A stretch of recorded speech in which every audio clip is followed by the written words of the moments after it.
Selamat berjumpa kembali pada pertemuan kali ini, di mana kita akan mempelajari materi biologi tentang struktur dan fungsi sel. Ini adalah gambaran umum tentang sel hewan.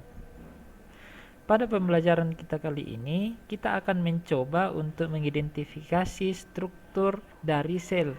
Dan yang kedua adalah kita akan mencoba untuk mengidentifikasi fungsi dari bagian-bagian dari sel tersebut. Selanjutnya, kita akan mempelajari tentang apa sih itu sel. Sel adalah satuan unit terkecil makhluk hidup yang merupakan dasar penyusun bagian-bagian tubuh.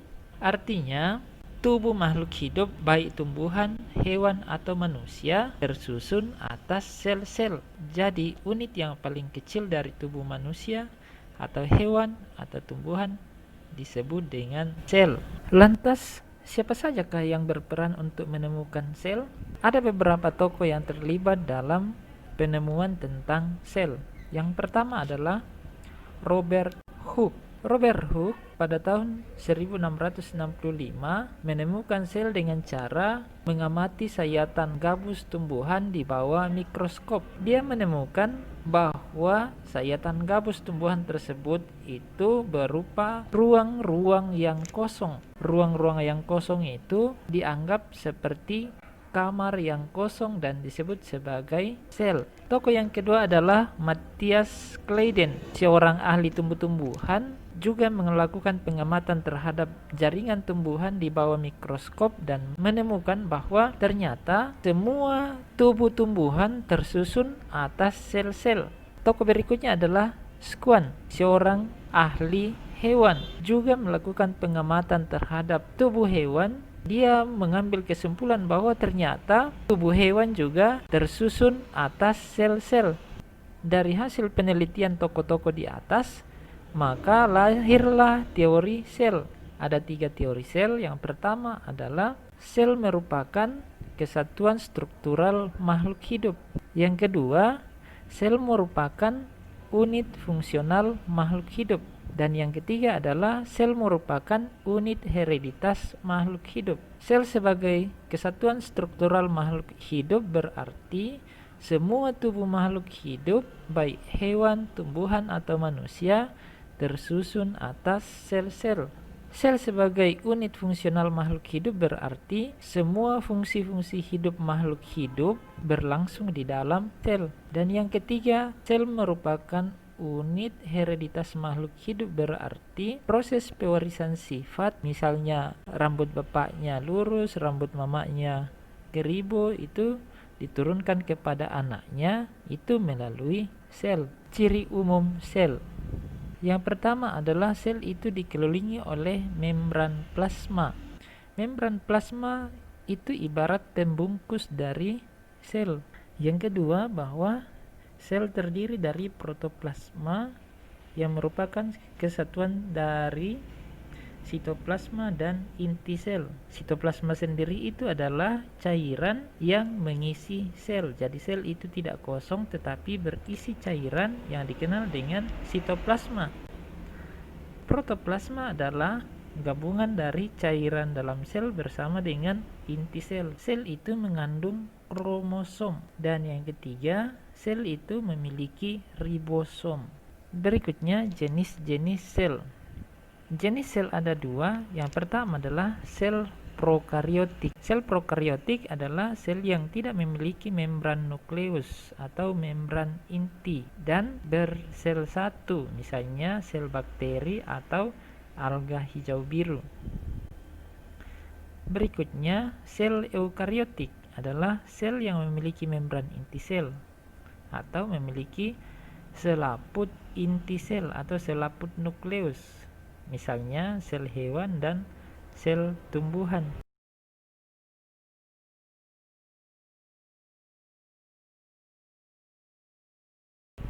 Bagian-bagian sel. Sebuah sel tersusun dari beberapa bagian, antara lain ada inti sel atau nukleus, sitoplasma atau cairan sel, membran sel atau selubung sel, dan organel-organel sel. Nukleus atau inti sel itu merupakan bagian dari pusat sel yang terdiri dari anak inti atau nukleolus, kromatin, nukleoplasma, dan membran inti. Itu kita bisa lihat di gambarnya. Ada nukleolus, kromatin, membran nukleus, two membranes of nuclear envelope atau membran nukleus. Ada dua lapisan. Membran nukleus atau membran inti sel itu memiliki pori atau lubang-lubang. Fungsi dari nukleus itu adalah mengatur segala aktivitas di dalam sel. Sitoplasma. Sitoplasma adalah bagian di luar inti sel yang terdiri dari cairan atau sitosol dan organel-organel sel. Jadi, sitoplasma itu adalah cairan yang mengisi sel. Sel itu tidak kosong tetapi berisi cairan, disebut dengan sitoplasma. Membran sel adalah bagian terluar sel yang menjadi pembatas antara bagian dalam dan bagian luar sel. Atau bisa juga dikatakan membran sel itu adalah pembungkus sel.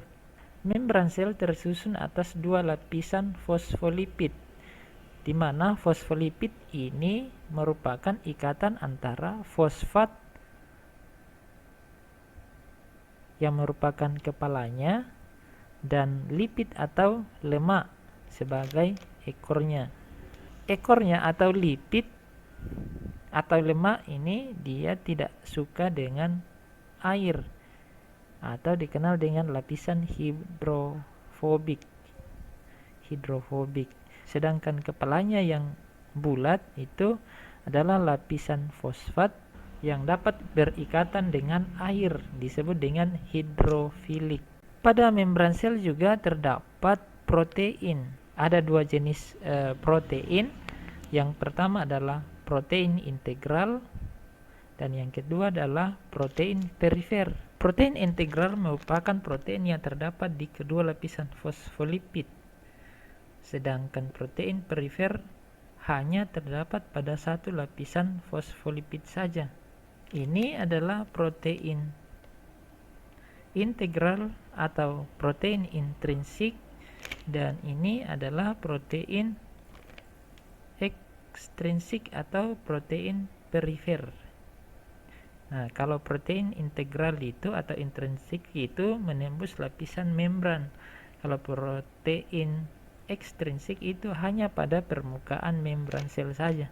Organel sel adalah bagian padat dari sel yang memiliki fungsi khusus dan terdapat di dalam cairan sel atau dalam sitoplasma. Contoh organel sel antara lain: satu, retikulum endoplasma, yang kedua ribosom, mitokondria, badan Golgi, lisosom, sentrosom, badan mikro yang terdiri dari glioksisom dan peroksisom, dan ada plastida. Jadi bagian tengahnya itu adalah inti sel atau nukleus. Kemudian ada row endoplasmic reticulum atau retikulum endoplasma kasar, dan ada smooth endoplasmic reticulum atau retikulum endoplasma halus. Kemudian ada ribosom. Kemudian ada sitoplasma, itu cairannya ya, cairan sel. Kemudian ada badan Golgi atau Golgi body. Kemudian ini mitokondria. Kemudian ada lisosom. Retikulum endoplasma, yang mana itu retikulum endoplasma? Ini retikulum endoplasma itu ini. Retikulum endoplasma ada dua jenis. Ada namanya retikulum endoplasma halus dan ada retikulum endoplasma kasar. Ini adalah gambar dari retikulum endoplasma. Biasanya dia berdekatan dengan inti sel. Ada dua jenis retikulum endoplasma, ada yang kasar dan ada yang halus. Yang kasarnya dikenal dengan row endoplasmic reticulum, sedangkan yang halus dikenal dengan smooth endoplasmic reticulum. Bedanya adalah kalau retikulum endoplasma halus itu tidak ada tidak ada butiran-butirannya. Sedangkan retikulum endoplasma kasar itu ada butiran-butirannya. Butiran-butirannya itu dikenal dengan ribosom. Jadi, kalau retikulum endoplasma halus itu tidak ada ribosomnya. Sedangkan retikulum endoplasma kasar itu terdapat ribosom. Berikutnya, ribosom yang berupa butiran tadi kalau diperbesar dia seperti ini.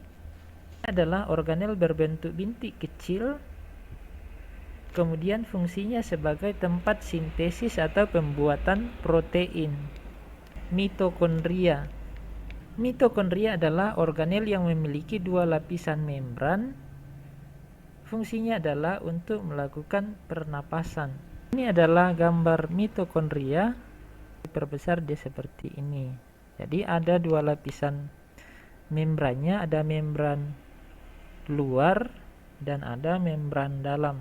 Membran dalam ini berkelok-kelok dan disebut dengan krista. Kemudian ruang di dalam membran dalam itu disebut dengan matriks.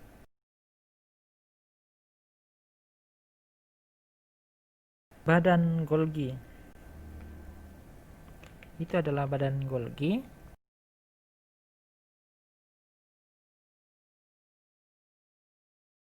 Badan Golgi atau diktiosom pada tumbuhan adalah vakuola berbentuk pipi yang terdiri dari sisterna dan lumen.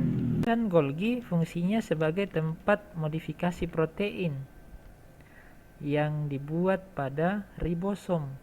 Itu adalah dia mengaktifkan enzim atau hormon atau protein struktural.